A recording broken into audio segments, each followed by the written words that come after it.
नमस्कार मित्रांनो, पुन्हा एकदा तुम्हा सगळ्यांचं स्वागत आहे माझ्या यूट्यूब चॅनलमध्ये, ज्याचं नाव आहे learn more with JP sir.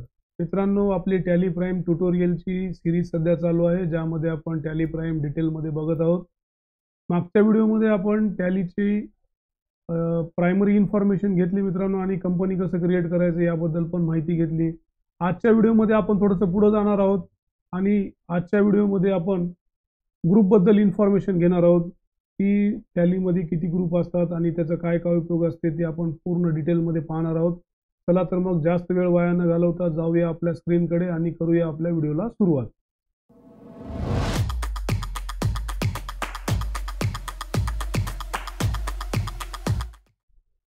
मित्रांनो, तुम्ही ज्यावेळेस टॅली ओपन करता त्यावेळेस तुमच्या समोर जे स्क्रीन दिसते त्याला आपण गेटवे ऑफ टॅली असं म्हणतो.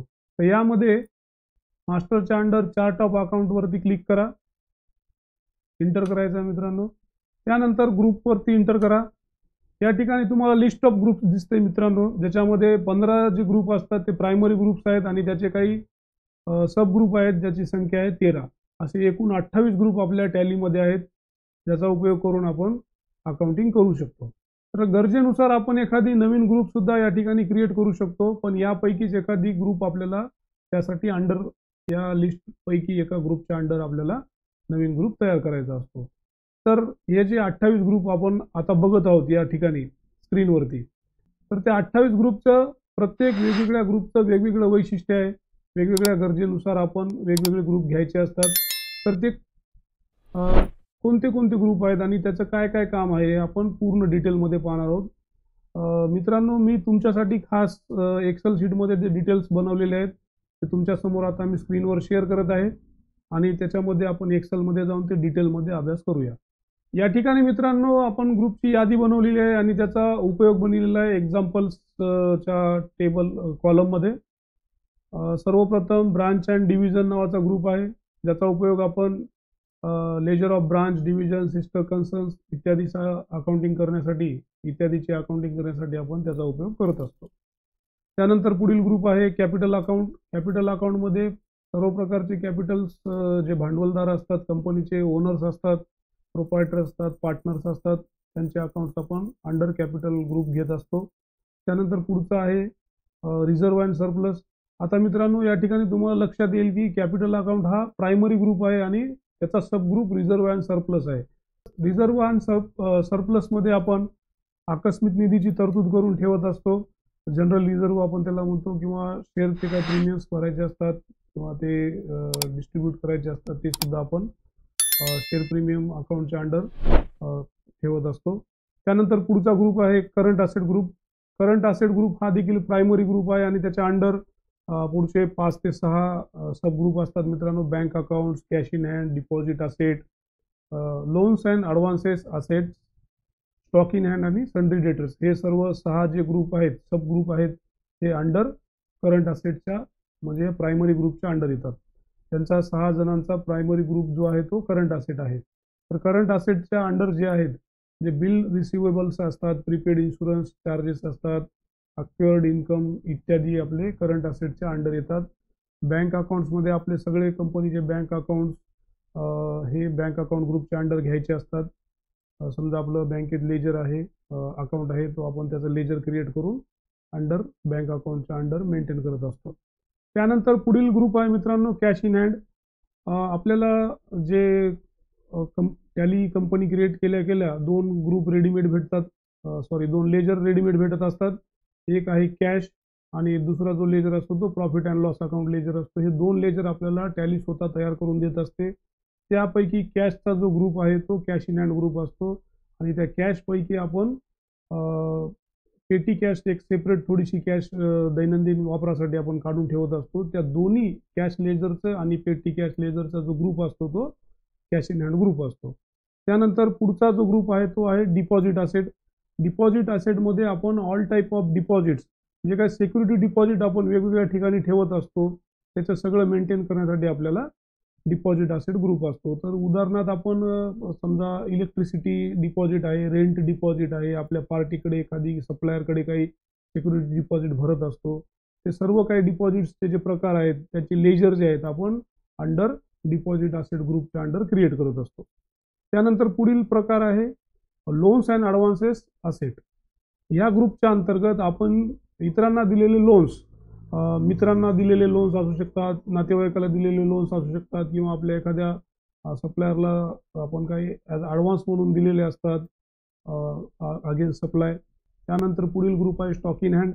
या ग्रुपच्या अंतर्गत आपण आपल्याकडे असलेला जो फिनिश्ड गुड्सचा स्टॉक आहे, किंवा रॉ मटेरियलचा स्टॉक आहे, किंवा आपलं जे काही क्लोजिंग स्टॉक आहे, ओपनिंग स्टॉक आहे, ते सर्व काही आपल्या स्टॉक इन हँडच्या अंडर येत असते. त्यानंतर पुढील ग्रुप आहे सन्ड्री डेटर्स. सन्ड्री डेटर्स म्हणजे अशा काही पार्टीज असतात ज्यांना आपण माल सप्लाय केलेला असतो, आपण त्यांना विकलेला असतो. ते सगळ्यांचं आपल्याला अकाउंटिंग अंडर सन्ड्री डेटर्स ग्रुपच्या अंडर त्याचे लेजर बनवून आपल्याला त्यांना मेंटेन करायचं असते मित्रांनो. त्यानंतर पुढील एक प्रायमरी ग्रुप आहे करंट लायबिलिटीज. करंट लायबिलिटीज हा एक प्रायमरी ग्रुप आहे. त्याच्या अंडर दुसरे 3 सब ग्रुप असतात, duties and taxes, provisions, sundry creditors. तुम्हाला लक्षात येण्यासाठी मित्रांनो मी कलर कोडिंग केलेली आहे. हे रेड कलरचे अंडर प्रायमरी ग्रुप जो आहे त्यांचा करंट लायबिलिटीज आहे. त्याच्या अंडर 3 सब ग्रुप असतात, ड्युटीज अँड टॅक्सेस, प्रोव्हिजन्स आणि सन्ड्री क्रेडिटर्स. इथे ब्ल्यू कलर दिलेला आहे, हे सेपरेट ग्रुप आहे आणि हा सेपरेट ग्रुप आहे. तर करंट लायबिलिटीजच्या under duties and taxes, provisions, sundry creditors हे 3 सब ग्रुप असतात. तर करंट लायबिलिटीजच्या under bills payables, GST payables, taxes payables इत्यादी गोष्टीचा समावेश असतो. आपण इतरांना काही देणं असते, हे सगळे काही देणे जे असतात ते अंडर करंट लायबिलिटीजच्या दिसतात. आता त्याचे प्रकार बघूया. ड्युटीज अँड टॅक्सेस, जे काही आपल्याला all type of taxes, GST, income tax, local body tax, TDS वगैरे जे काही टॅक्सेस आपल्याला भरावं लागतात ते सगळे ॲज अ लायबिलिटी असते. आपण कोणाला तरी काहीतरी देणं असते, ते सगळे आपल्याला करंट लायबिलिटीच्या अंडर त्या अनुषंगाने ड्युटीज अँड टॅक्सेसच्या अंडर आपल्याला घ्यायचे असतात. आणि त्यानंतर आपण पुढचा जो ग्रुपचा प्रकार आहे तो आहे प्रोव्हिजन. आपण आपल्या बिझनेसला रन करण्यासाठी आपल्याला नेहमी काही ना काही प्रोव्हिजन्स करावं लागतात. प्रोव्हिजन्स मीन्स तरतूद करावं लागतात. त्या तरतुदीचे प्रकार आहेत बघा मित्रांनो. सॅलरी पेएबल, आपल्याला भविष्यात सॅलरी पेएबल करायची असते. प्रत्येक महिन्यामध्ये आपण त्याचं प्रोव्हिजन करून ठेवत असतो की ठराविक रक्कम आपल्याला सॅलरीसाठी द्यायची आहे, ठराविक रक्कम इत्यादी अदर गोष्टीसाठी द्यायची आहे. ऑडिट फीस असते वार्षिक. त्यानंतर प्रोव्हिजन फॉर टॅक्सेस, आपल्याला वेगवेगळ्या प्रकारचे टॅक्सेस आहेत तर त्यांचे किती भरायचे असतात हे सगळं आपल्याला आधीच तरतूद करून ते आपल्या प्लॅनिंग करून त्या हिशोबानं आपल्याला सगळ्या काही गोष्टी मेंटेन करायच्या असतात. त्यानंतर पुढचा ग्रुप आहे मित्रांनो सन्ड्री क्रेडिटर्स. सन्ड्री क्रेडिटर्सच्या अंतर्गत आपण ज्यांच्याकडून माल विकत घेत असतो ते सर्व काही जे लेजर्स असतात किंवा ते सगळे लेजर आपल्याला सन्ड्री क्रेडिटर्सच्या या ग्रुपच्या अंतर्गत आपल्याला मेंटेन करायचे असतात. त्यानंतर पुढचा ग्रुप आहे डायरेक्ट एक्सपेन्सेस. डायरेक्ट एक्सपेन्सेस म्हणजे जे काही कंपनीच्या साठी थेट एक्सपेन्सेस होणारे असतात, जसं की पॉवर आहे, फ्युएल्स आहेत, इलेक्ट्रिसिटी आहे, वेजेस आहेत, डिलिव्हरी चार्जेस आहेत, हे सर्व काही लेजर्स आहेत हे अंडर डायरेक्ट एक्सपेन्सेस ग्रुपचे आपल्याला मेंटेन करायचे असतात. त्यानंतर पुढील ग्रुप आहे डायरेक्ट इन्कम. जी मेन इन्कम असते मित्रांनो आपल्या कंपनीची, जे मेन इन्कम सोर्स आहे ते लेजर आपल्याला डायरेक्ट इन्कमच्या अंडर मेंटेन करायचं असते. जसं की प्रोफेशनल चार्जेस, समजा आपली एखादी प्रोफेशनल फर्म आहे, CA फर्म आहे किंवा टॅक्स कन्सल्टंट आहेत किंवा आर्किटेक्चर आहेत, त्यांना ते प्रोफेशन त्यांचं आहे, ते सर्व्हिस प्रोव्हाइड करतात, त्याच्या बदल्यात फीस कलेक्ट करतात. त्यांचं मेन प्रोफेशन आहे, ती प्रोफेशनल फीस आहे, ती डायरेक्ट इन्कम असते. सपोर्टिव्ह इन्कम वेगळ्या असतात, ते आपण पुढे पाहणारच आहोत. मेन इन्कम तुमच्या ज्या असतात ते तुमच्या डायरेक्ट इन्कममध्ये घ्यायच्या असतात. सपोर्टिव्ह इन्कम जे असतात अदर सोर्सकडून येत असलेली आपली इन्कम असते ते आपण इनडायरेक्ट इन्कममध्ये घेतो, ते पुढे पाहणारच आहोत. त्यानंतर पुढचा ग्रुप आहे फिक्स्ड असेट. फिक्स्ड असेट मित्रांनो all fixed asset on which depreciation charge. अशा काही जे मालमत्ता असतात ज्या कालांतरानं त्याचं व्हॅल्युएशन हे कमी होत असते. समजा मी उदाहरणार्थ एखादी वाहन घेतलंय, आज समजा ते 1 लाख रुपये किंमत असेल, प्रत्येक वर्षी त्याची काहीतरी झीज होत असते, त्यामुळे त्याचं डिप्रिशिएशन लागत असते आणि त्याची व्हॅल्युएशन कमी होऊन काही दिवसानं ते झिरो व्हॅल्यू होऊन जात असते. अशा ज्या काही असेट असतात त्या सगळ्या काही फिक्स असेटच्या अंडर येत असतात. त्याच्यामध्ये काही उदाहरण दिलेले आहेत. Furniture and fixtures, plant and machinery, computers, vehicles, ह्या काही गोष्टी आहेत, ह्या सगळ्या डिप्रिशिएशन लागणाऱ्या थिंग्स आहेत. म्हणजे कालांतराने याचं व्हॅल्युएशन हे 0 होणार असते मित्रांनो. त्यानंतर पुढील जो ग्रुप आहे तो आहे इनडायरेक्ट एक्सपेन्सेस. जे काही सपोर्टिव्ह एक्सपेन्सेस असतात आपला बिझनेस रन करण्यासाठी. तुमच्या बिझनेसची मार्केटिंग करायची आहे तर मग ॲडव्हर्टायझिंग करावं लागेल. तुमच्या बिझनेसचं समजा काही रेंटेड ऑफिस असेल, तुमचं रेंटेड प्रॉपर्टीमध्ये जर ऑफिस असेल तर त्या प्रॉपर्टीचं रेंट आपल्याला भरावं लागते. हे सपोर्टिव्ह एक्सपेन्सेस आहेत. बिझनेस रन करताना तुम्हाला स्टेशनरीची आवश्यकता आहे. तुमच्याकडे काही व्यक्ती कामाला असतील तर त्यांची सॅलरी तुम्हाला पेड करावं लागते. किंवा तुमचं बँकमध्ये अकाउंट असेल तर तुम्हाला bank various types of charges असतात. बँकेचे वेगवेगळे चार्जेस तुम्हाला बँक लावत असते, ते तुम्हाला पे करावं लागतात. ते सगळे काही जे गोष्टी आहेत ते तुम्हाला अंडर इनडायरेक्ट एक्सपेन्सेस च्या आपल्याला मेंटेन करायचे असतात. त्यानंतर पुढचा जो ग्रुप आहे तो आहे इनडायरेक्ट इन्कम.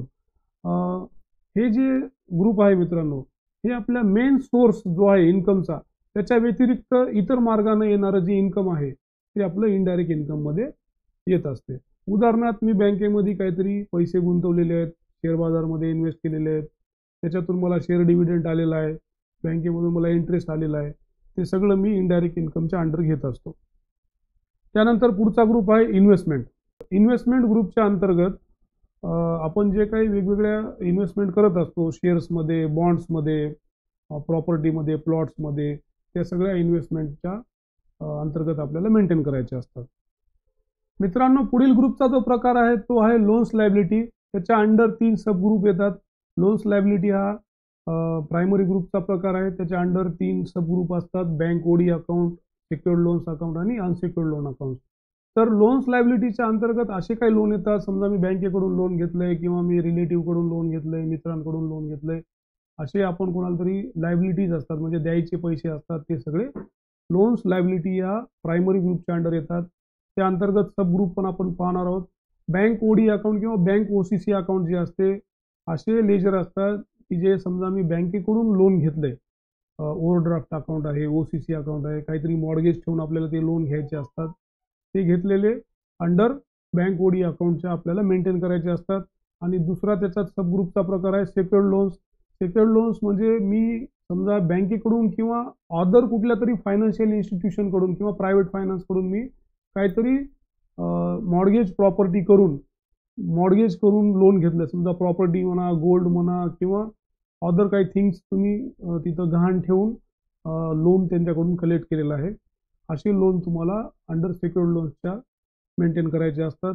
त्यानंतर पुढचा जो ग्रुपचा प्रकार आहे तो अनसेक्युअर्ड लोन्स आहे. हे तुम्ही विदाऊट एनी गॅरंटी, म्हणजे कसल्याही प्रकारचं गहाणखत ठेवायचं नाही किंवा मॉर्गेज ठेवायचं नाही, अशी लोन तुम्हाला या ग्रुपच्या अंडर मेंटेन करायचे असतात. समजा तुम्ही मित्रांकडून हात उसने पैसे घेतले, नातेवाईकाकडून पैसे घेतले, असे लोन्स तुम्हाला अनसेक्युअर्ड लोनच्या अंतर्गत मेंटेन करायचे असतात.